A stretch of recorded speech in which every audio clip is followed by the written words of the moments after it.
Good morning বন্ধুরা, কেমন আছো তোমরা? আশা করছি সবাই অনেক ভালো আছো। আর আমি অনেকটা ভালো আছি। আজকে অনেকটা তাড়াতাড়ি ঘুম থেকে উঠেছি। এখন রোজই তাড়াতাড়ি ঘুম থেকে ওঠা হচ্ছে পড়ানোর জন্য। তো ঘুম থেকে উঠে পড়িয়ে স্নানে গিয়েছিলাম। আর স্নানে ওইদিকে স্নান করে আমার কিন্তু সকাল সকাল আজকে স্নান হয়েছে। স্নান করে মা কিছু ধুয়েছে, আমি কিছু ধুয়েছি। তো এখন এই যে কাপড় মেলতে এসেছি। আজকে রৌদ্র নেই, আর মনে হচ্ছে বৃষ্টি বৃষ্টি হবে। সব জায়গায় বৃষ্টি হচ্ছে, কেন জানি না এখানে বৃষ্টি হচ্ছে না। 1 থেকে 1.5 মাস হচ্ছে এখনও বৃষ্টি নেই। আজকে অনেক তাড়াতাড়ি বাসি কাজ কমপ্লিট করে কাপড় ধুয়ে স্নান করেছি। তো ভাবলাম আজকে ঘরটাকে একটুখানি গুছিয়ে নিই। অনেকদিন থেকে ঘরে গোছানো হচ্ছে না। আর আজকে হাতে অনেকটা সময় আছে, আর আকাশটা খুব একটা রৌদ্র উঠেনি, মানে আজকে মেঘলা মেঘলা ওয়েদার। তো ভাবলাম আজকে একটুখানি ঘরটা গুছিয়ে নেই। আর এখানে কাপড়গুলো খুব একটা এলোমেলো হয়েছিল না, টুকিটাকি মা যখন নেয় তখনই এলোমেলো হয়। আর এইখানে তো কেউ হাত দেয় না। অন্য মানে বাড়িতে আমি দেখি সবাই বলে যে ছেলে মানুষ থাকে বা বাবা থাকে, যাই থাকে না কেন, টেনে টেনে নেয় দাদা ভাই, এলোমেলো হয়ে যায়। কিন্তু আমাদের বাড়িতে সবটাই উল্টো। যেরকমটা আমি গুছিয়ে রাখি সেরকমটাই থাকে। হঠাৎ মা তাড়াহুড়োর সময় কিছু নিলে হ্যাঁ একটু উল্টাপাল্টা হয়ে যায়। তবে বাবার জামা কাপড় আলাদা রাখা হয়, আর আমাদের তো সেরকম কেউ নেই যে আলনাটাকে নোংরা করে দিবে, মানে কাপড় চাপড় বের করে। যেরকমকার জিনিস সেরকমই থাকে, খুব যে একটা গুছাতে হয় তা না। একদিন গোছালে অনেক দিন চলে যায়। তো দেখো এখানে আমি কিছু নাইটি ছিল সেইগুলো নিচে রেখে দিচ্ছি। আর উপরে শাড়ি থাকে, আর নিচের নাইটি, যেই নাইটিগুলো মা সবসময় লাগে মাকে, সেইগুলো আর আমারগুলো আলাদা করে আমি রেখে দিই। তো সবারই জামা কাপড় ভাগ ভাগ করে রাখা হয় বলে ঘরটা অনেকটা গুছানো থাকে, এলোমেলো হয় না। এক জায়গায় সবার জামা কাপড় রাখলে কেউ জামা কাপড় খুঁজে পায় না, তার জন্য এলোমেলো হয়ে যায়। তো আমি এমনভাবে গুছিয়ে রাখি সবটাই দেখা যায়, এলোমেলো অত সহজে হয় না। আর ছেলে মানুষরা হাত দিলে কি একটু বেশি তাড়াতাড়ি মনে হয় নোংরা হয়ে যায়, মানে নষ্ট হয়ে যায় গুছানোটা। তো এখানে কিছু শাড়ি ছিল, সুতির শাড়ি, যেগুলো মা এখন গরমের দিনে মা এই শাড়িগুলো পরছে। তো সেগুলো আমি ভাঁজ করে রেখে দিচ্ছি। আর কিছু বিছানা চাদর ধোয়া ছিল, তো সেটা আমি ঝুড়িটার মধ্যে রেখেছিলাম। তো রাখবো একটু পরে। কাপড়গুলো যেহেতু একটু সাইজে বড়, তো আগে কাপড়গুলো রেখে দিলাম ঝুড়ির মধ্যে। এই কাপড়গুলো সুতির কাপড়, এগুলো আমি আলনার মধ্যে রাখি না, এগুলো ঝুড়ির মধ্যে রাখি। ঝুড়ির মধ্যে যেহেতু কাপড় দিচ্ছিল, এগুলো সব সুতির কাপড় ছিল। তারপরে বিছানাটায় অনেকদিন থেকেও ঝাড়া হচ্ছে না, বিছানা চাদরটাও ধুতে হবে। এখন ওই যে ধুবো না, এখন এমনিতেই অনেক কাপড় আছে, বিয়েবাড়ির কাপড় এখনও ধোয়া হয়নি, চেয়ারের মধ্যেই রাখা আছে। তো সেইগুলো ধোয়ার পর তারপরে বিছানার চাদর, বালিশের চাদর, মানে বালিশের কভার, এগুলো ধুয়ে দেবো। তো দেখো বিছানাটা ভালো করে টানটুন করে পেতে নিচ্ছে। আর একবার বিছানাটা যদি আমি পেতে নেই এইভাবে টানটুন করে, সারা দিন এইভাবে থাকবে। এখানে কেউ আসবেও না, কেউ বসবেও না। যেমনটা আমি আমার ঘরটা আমি রাখবো ঠিক তেমনটাই থাকবে। তো আমি তো সারাদিন ওই ঘরে থাকি বা বাইরে থেকে কাজকর্ম করি, ঘরটা কিন্তু আমার সুন্দরই, সবসময় সুন্দর থাকে, গুছানো থাকে। আমি যেভাবে সুন্দরভাবে গুছিয়ে পরিপাটি করে রেখে দিই সেইভাবেই থাকবে, আর এলোমেলো হয় না। ওই আমারই একটুখানি আলসে, কখনো করি তো কখনো করি না। তবে কিন্তু আমি সবসময় করে রাখি, শুধু একটু জিনিস উলট পালট হয়ে থাকে, সেগুলো আর পরে করতে ইচ্ছে করে না। আর যেই কাপড়গুলো ধুয়ে দিলাম সকালে, সেই কাপড়গুলো যখন শুকিয়ে যাবে বিকেলের দিকে, সেইগুলো এনে যদি ভাঁজ করি তাহলে করলাম, আর না করলে না ওইভাবেই থেকে যায়। তো কখনো কখনো মন চায় না, তখন চেয়ারের মধ্যে রেখে দেই, বেশিরভাগটা সময় ভাঁজ করে রেখে দিই।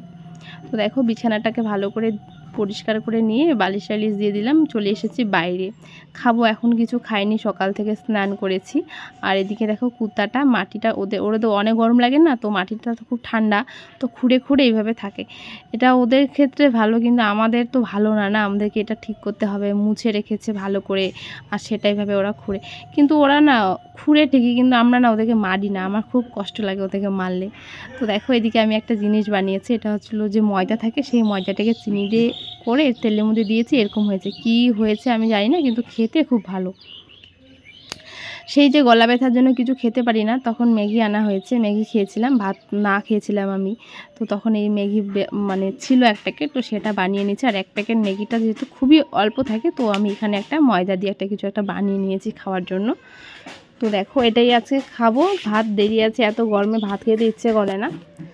খাওয়া দাওয়ার পর একটুখানি রেস্ট নিয়ে ঘরে আসলাম। তখন তো বিছানাটা আর আলনাটা গুছিয়েছি, ওয়ার্ড্রপের উপরটা এরকম হয়েছে কেন বলো তো?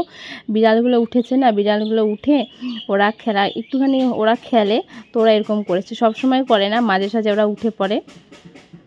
আর এই যে তেলটা দেখলে, সেই তেলটা আমার যখন জ্বর এসেছিলো, ওষুধ খেয়ে কমছিল না, তখনকার তেলটা। তো এখন যেহেতু আমার কমে গিয়েছে, তো তেলটা আর কি করবো বলো, তেলটা তো আর এটা লাগবে না কাজে, তো ফেলে দিলাম। মানে আমি হঠাৎ করে কোনো একটা অচেনা জায়গায় গেলেই আমার এরকম হয়, শ্যুট করে না। যদি বা ভয় লাগে বা চমকে যাই, যার জন্য আমার জ্বর চলে আসে।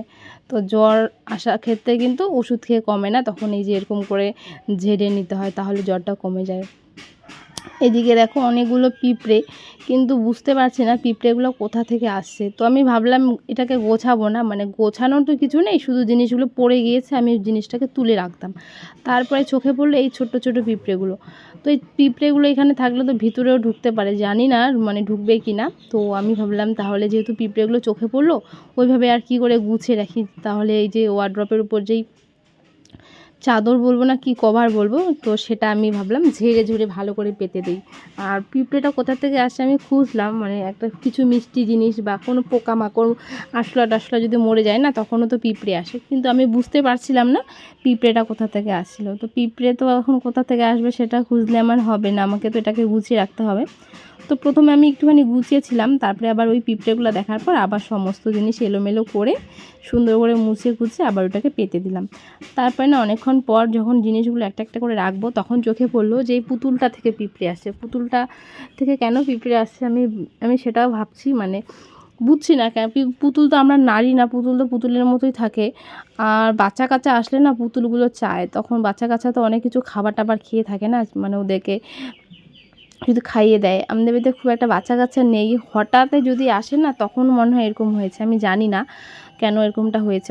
অনেকগুলো পিঁপড়ে ছিল, তো পুতুলটাকে আমি বাইরে রোদ্রুতে দিয়েছি। বাইরে রোদ্রুতে দেওয়ার পর যা জিনিস ছিল সেটুকু দিয়েই ঘরটাকে গুছিয়ে নিলাম। আর পুতুলটা মানে এখন ধোয়াও যাবে না, অনেক পিঁপড়ে ছিল, মানে গুড়ি গুড়ি পিঁপড়েগুলো অনেক ছিল। তো ভাবলাম পুতুলটাকে এখন বাইরে রাখি আর পরে গুছিয়ে রাখবো, আবার রোদ্রুর মধ্যে দিয়েছি। আর এদিকে দেখো শোকেসটাকে কাচগুলো মুছে নিচ্ছি। উপরটাতেও গোছানোই ছিল, শুধু একটুখানি ঝেড়ে নিলাম, হালকা ধুলো পড়ে, তো সেটা ঝাড়ার পর নিচে যে কাজগুলো আছে সেইগুলো মুছে নিচ্ছি।